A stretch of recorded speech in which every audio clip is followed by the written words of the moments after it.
What exactly is going on with African football? The Confederation of African Football announced earlier that Senegal has to forfeit that win that they got against Morocco in the AFCON final, the 2025 Africa Cup of Nations final, where they defeated Morocco by 1-0. But of course, we saw all the drama that went down in that game.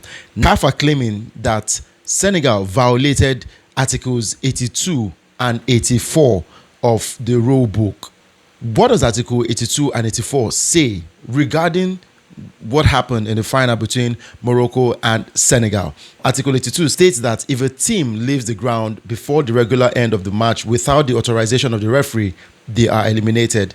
Article 83 states that a team not present at the ground on time for a match will also forfeit the game. Article 84 states that a team contravening Articles 82 and 83 will be removed from the competition. As it appears, Senegal have been penalized for contravening only Article 82, the fact that they left the football pitch and eventually came back. I think CAF are setting such a dangerous precedent with this decision because you're essentially erasing the powers of the referee. You know, what happened on the field of play. The game was completed, the penalty was taken, Senegal scored and they won the tournament, and now a decision is trying to turn that over. And the article that they're relying on, Article 84, it wasn't intended for a situation like this. It was more for if a team forfeits the game, you know, you walk off the pitch. And that's what happened in 2019 in the African Champions League. Wydad walked off the pitch because there was no VAR working. And in that situation, because they did not return to playing, the decision stood. But in this case, it was more of a protest from Senegal, and they were punished for the protest by the disciplinary board. We saw fines being issued out. But now, when you're trying to overturn the entire result 3-0, it feels like it's so disproportionate to what the rule is intending. It's if you did not play the game, and if you left and did not complete it, then you get the 3-0 forfeit. And that's why this is just such a dangerous precedent for CAF to set. What is the point of the referee? It's almost as if World Cup, you know, the joke that's on social media is England wouldn't have won. England should be World Cup winners right now if Maradona's hand of God, if you look back at it and then you take it back to the boardroom, it was illegal, but the game went on. So how far can this go? How many times will they use this and try and reverse results? It degrades the beautiful game and it degrades the unpredictability of the sport. Senegalese Football Federation has said they will appeal against the verdict. Of course, they are allowed to actually go to the Court of Arbitration for Sports.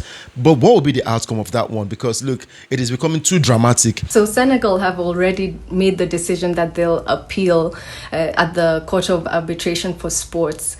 And the most important thing that they need to do is they stay the execution, essentially freeze CAF from handing over the trophy to Morocco. A good way to plead this case is that it'll create irreversible harm. You know, the trophy has been given, people have celebrated, so they need to try and freeze that execution of Morocco being actually handed the trophy until the decision is made.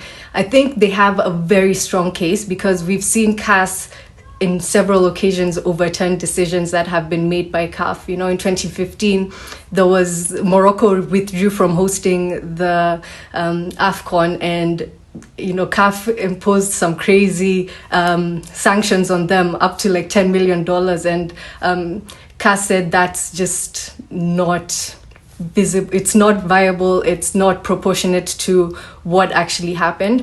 So there is precedent for CAF reversing decisions like this, because sometimes CAF, you know, there's another decision in 2019, the same case for Esperance, where they said the executive committee are the ones who made the decision instead of the disciplinary. So CAF were not following their own rules and they reversed that decision as well.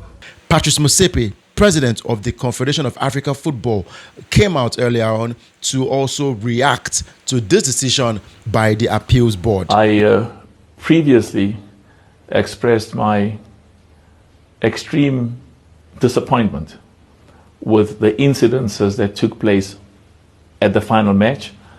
And the important thing of what happened on that final match is it undermines the good work that CAF has done over many, many years to ensure that that there's integrity, that there's respect, that there's ethics, that there's governance, as well as credibility. The CAF disciplinary board took one decision. The CAF Appeals board took a totally different position.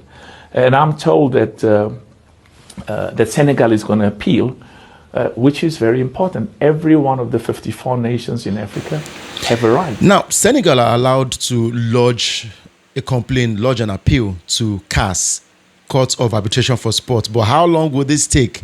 Maybe this would actually last 5 to 6 months for it to be reviewed. But let's see what happens in the coming days. Now, will there be a trophy presentation for Morocco? What happens to the medals that they collected? No announcement yet if Morocco will have their own trophy ceremony or not. What happens to the star on Senegal's jersey, the second star? They have printed it already because they are two-time champions. What happens to the star on Senegal's jersey? There's another angle that we've not even thought about: the betting companies. What happens to everybody that won the game? Maybe they would have ruled the game as void, or maybe each and every one of you that won that bet saying Senegal will win, maybe you're owing these betting companies some money. A lot of drama that will unfold in the coming days. But I had my friends jump on this one. I had a veteran sports journalist, Carvin Walker, who spoke about this. Actually, the laws of the sport, the laws of the sport are actually very simple in this matter.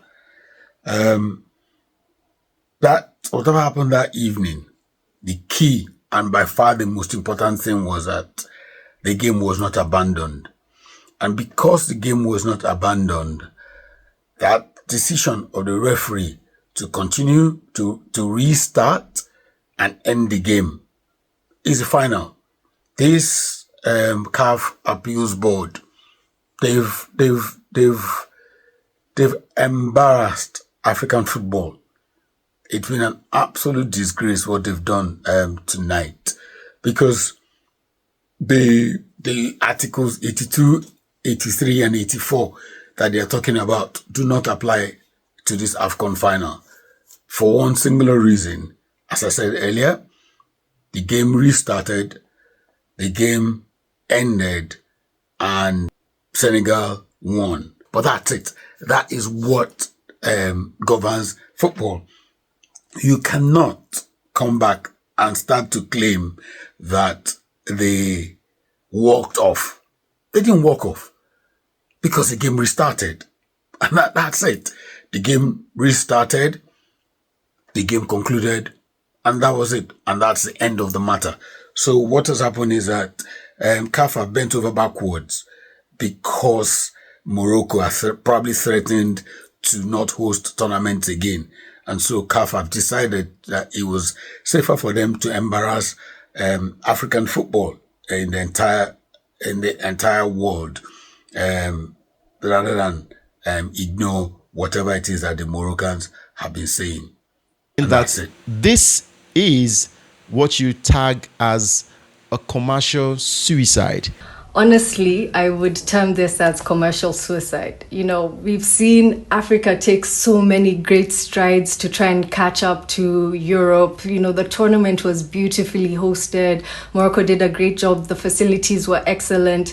And now we are slowly becoming the laughingstock, because a decision like this has never been made. We've seen many instances where teams are unhappy with the results, but the administration has never stepped in to completely reverse something as important as the winners of the tournament. You know, it's such a big deal. And if you're looking at the implications to the sponsors, you know, Total did a whole campaign on the winners, the Lions of Teranga. If you look at Puma, they've already printed the shirts and started selling them. What happens to those shirts now? And also just for the players themselves, it's such a marketing and branding nightmare. Right, going forward, Senegal has said they will appeal this one. So we're waiting for what will happen in the coming days, because this is becoming chaotic for African football.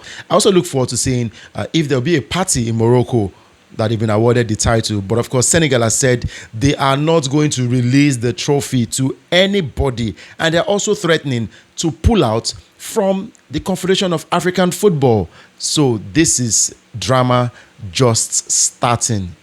This is season 1. I would call it episode 3 because the first episode was the chaos in the final. The second episode was the arrests of Senegalese fans. Now, the third episode is the fact that CAF has said Senegal has to forfeit that game 3-0 in favor of Morocco. Morocco are now the champions of the 2025 Africa Cup of Nations. Watch out for episode 4. We will be here.